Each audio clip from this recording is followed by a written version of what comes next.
the illegal games that are being played. Thank you.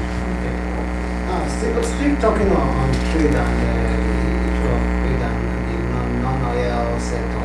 Now, Nigeria is a part of the agua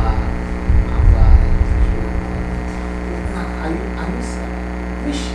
How can we? What can we do to really benefit from the agua? It's like our traders are not really taking advantage of this part. Yes, it's regretful. Very, very, very regretful that Nigeria has not been able to really benefit from agua provisions. Well, some school of thought have, tried to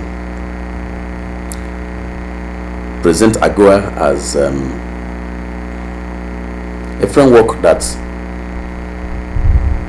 has so many inhibitions, even though it was not negotiated.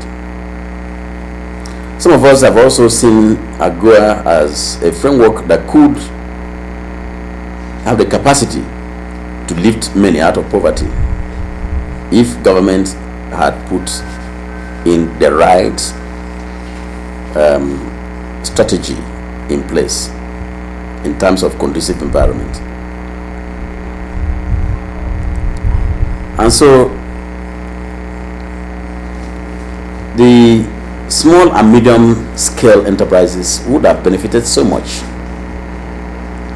You have shoe producers in Aba, for instance. I'm sure you were part of the presentation we did on the Aba study of our members who are shoemakers there. And then the Arara market, which is the largest leather market that we have in the whole of West Africa. And then you saw the poor conditions there. Thirdly, we also see the issue of linkage between industry and trade in that perspective. Take, for instance, in Kenu you have leather, skin, and this is a raw material very essential for those who produce shoes and bags, belts, and other leather products in Aba or Onitsha. So there ought to have been a kind of collapse and direct linkage between what is produced as raw materials in Kanu and what Aba needs. If that had been done, in the sense that if the state government, for instance, I do not want to bring everything at the door of federal government now. If Kano state government, for instance, and Abia state government had sat down to say, let's develop Kano, so that the hides and skins, the skins there, the leather, that's raw material, can be polished. We put in small industries that will polish them. It doesn't take so much money. I told you this earlier. It doesn't take so much money to lift people from poverty status. It does not take so much money to put generators as a short-term measure. 1000 kVA, you put it there. 5000 kVA, you put it there, and then you do a kind of a strategy where they will all come together. They will all be located together doing this work. Some are washing, some are cleaning, some are tarnishing, some are moving it to another processing, and then it goes to the engine. It processes it and then colors it, puts it, and once that is done, they are ready to be moved to Aba, and their people over there are ready to buy. And then for the government of Abia State, they on their own would now support exactly what the IFC and the Nigerian Export Promotion Council did over there in Araria by putting a common facility center. Although we had a problem with that common facility, location of that common facility. So you now put that kind of common facility where they'll be paying some kind of stipend. Okay, you have constant light. I tell you, people in that part of this world, you know, we call them Japan of Africa. They are ready to work 48 hours non-stop. If that is done, they'll be doing their production, and that's how China started. They'll be doing their production. Now, the federal government will not support with a policy. What kind of policy am I talking about? The policy for local consumption. Policy that makes it mandatory that whatever the army is going to wear, the boots that the army is going to wear, will be produced in Aba. The ones of customs will produce there. Police will produce there. You know, all uniformed personnel will be produced there. These people will get out of poverty in 3 months if you give them that kind of money. If they make mistake, somebody is there, experts are there to correct, and then they move on. And I tell you, somebody, we brought in an expert from you know, Italy. You know, we all die for Italian shoes. We brought him, and when we were doing that documentary in Aba, we brought him, and then he went all through there, and the man kept mute. Before he left, we showed him some samples of what were produced there. He was not convinced. But when he got there and saw the kind of condition under which these people are producing this thing, he marveled. He couldn't speak. Literally, when we got to the hotel, the man would say, "Oh, these are your people. If they are given an opportunity, they can produce a human being." And we laughed. But that was a point to me. It hit me. And I wrote back to the Ministry of Commerce and Industry in Abia State. And I said, this is what we have done. Luckily, the then permanent secretary came to launch that study. But we felt that after that launch of that study, which could have mobilized even funds from other international organizations and all that to assist the government, they didn't take it up. We shouted and shouted and shouted. So, what am I saying? If government puts up such kind of policy, the federal government puts that kind of policy up there, and then the state governments collaborate and put this kind of local state policy, you know, infrastructure, you will see that productivity will increase. We are not talking about, you know, export now. We are talking about consumption of shoe in the country alone. When you have given all of these people these shoes, ironically, you know what marvels me? Sometimes when contractors, so-called suppliers and contractors, are given these contracts to go and supply imported you know, boots for army or for custom or for police and other, you will still see them going back to this small Aba people and giving them, produce this.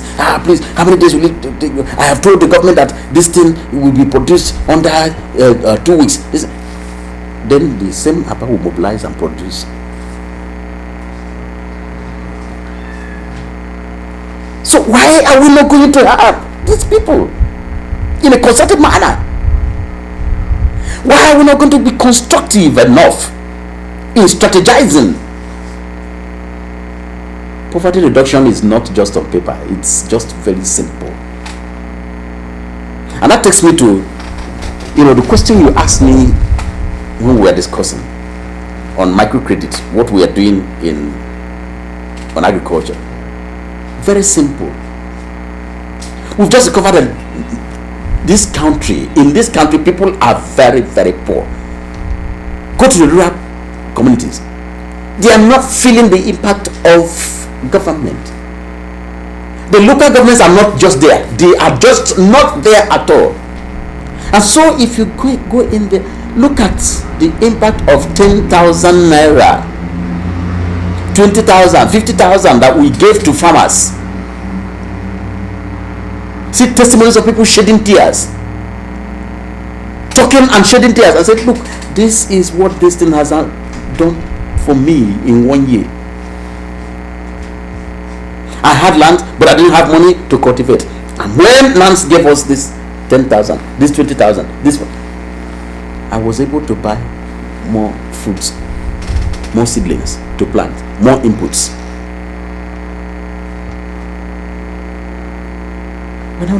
People are not looking for 1 million. They're not looking for 10 million. They're looking for something that will just push them. And that's why in that kind of arrangement, they were able to pay back as quickly as possible. Some of them now have 5 bags, 10 bags of their produce with us, because we also came with another strategy which we call grain banking.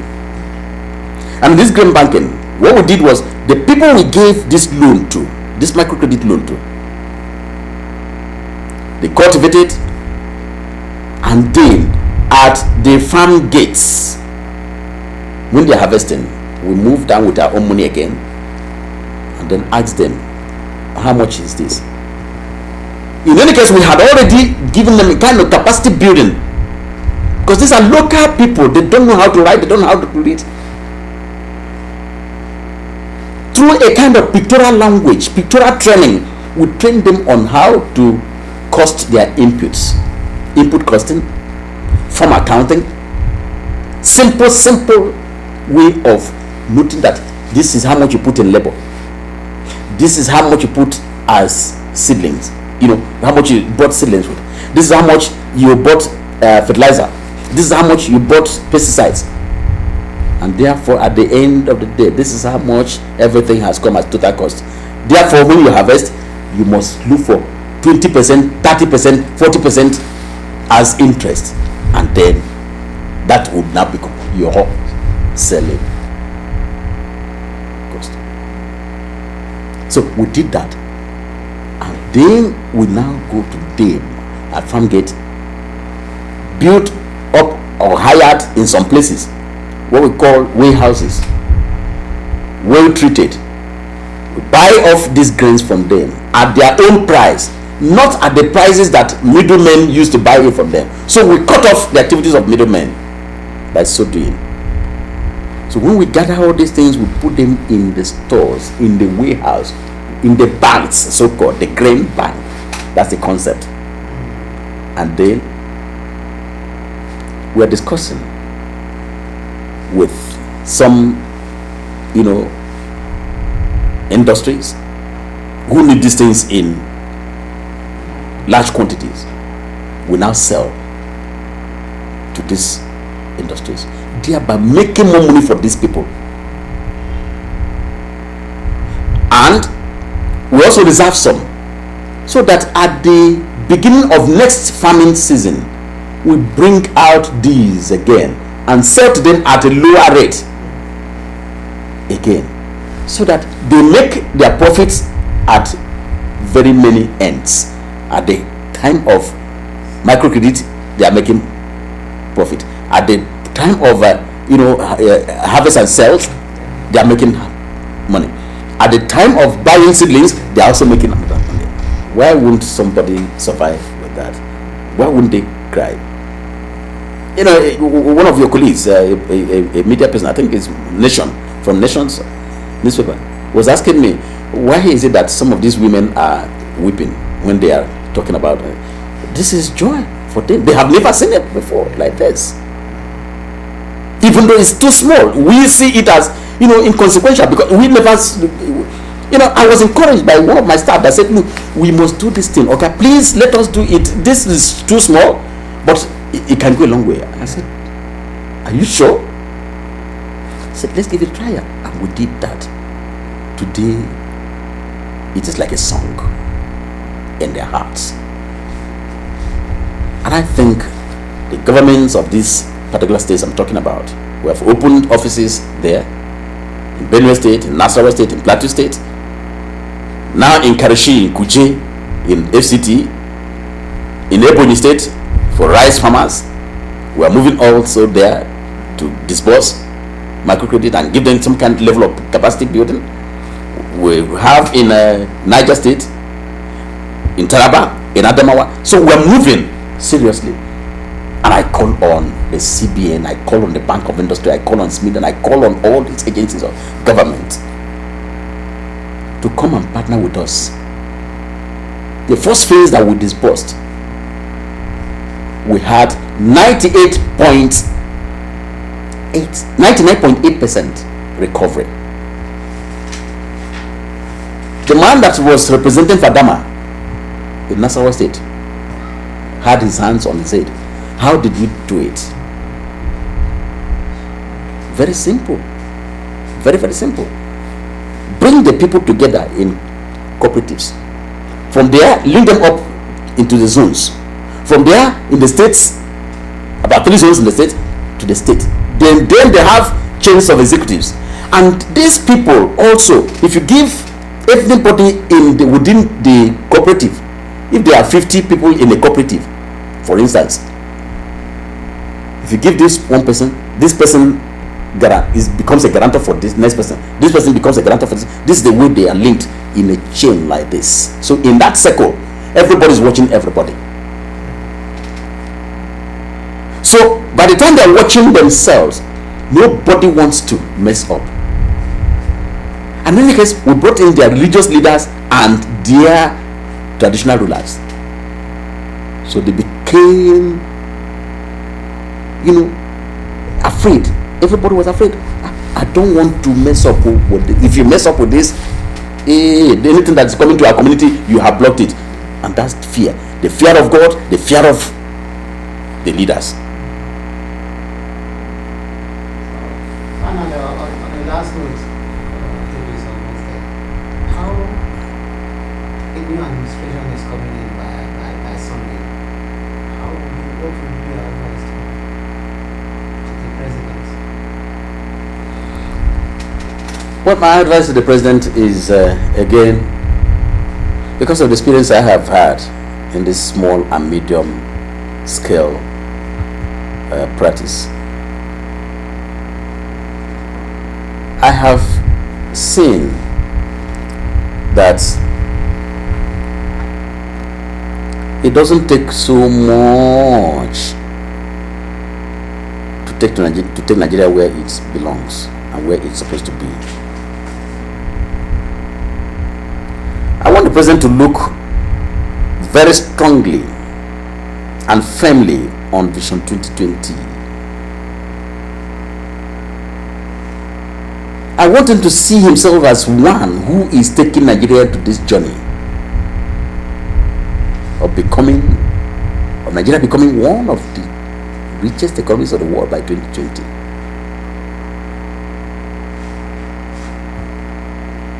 And the starting point for that, the stepping stone, is in the industrial sector, manufacturing, agriculture sector. These sectors that we are abandoned, there needs to be some level of concentration, commitment to ensuring that these sectors have a new breath of life. A small scale sector,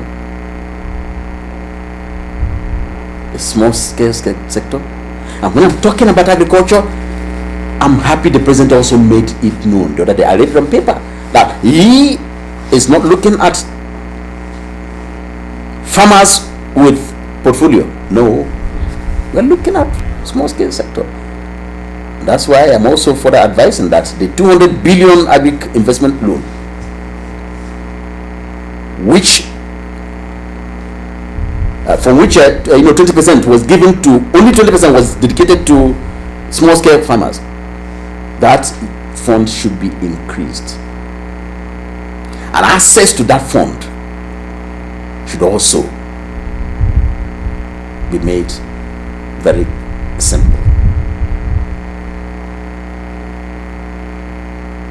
CBN can partner with organizations that are in this job of microcredit. Membership-based organization, they know how to do it with their members. Lend the money to them, give the money to them, they know how, and ask them to bring it back. They would do it, and people will rejoice, people will smile. And the second, and perhaps the next thing that the president will need to do is to ensure that policies are right. They are not contravening or contradicting themselves. Whether it is from the local government to the state and to the federal government, they don't contradict. Or whether it is from, between one ministry and another, they don't. And there's proper coordination. The Federal Minister of Finance would know what the Federal Minister of Commerce and Industry is doing. Federal Minister of Commerce and Industry would know exactly what Federal Minister of Agriculture is doing. Agriculture will know what, just like that, National Planning is doing. And then the entire economy will be revolving on that hub without frictions. And that's the only way we can move in a straight direction. Thank you very much.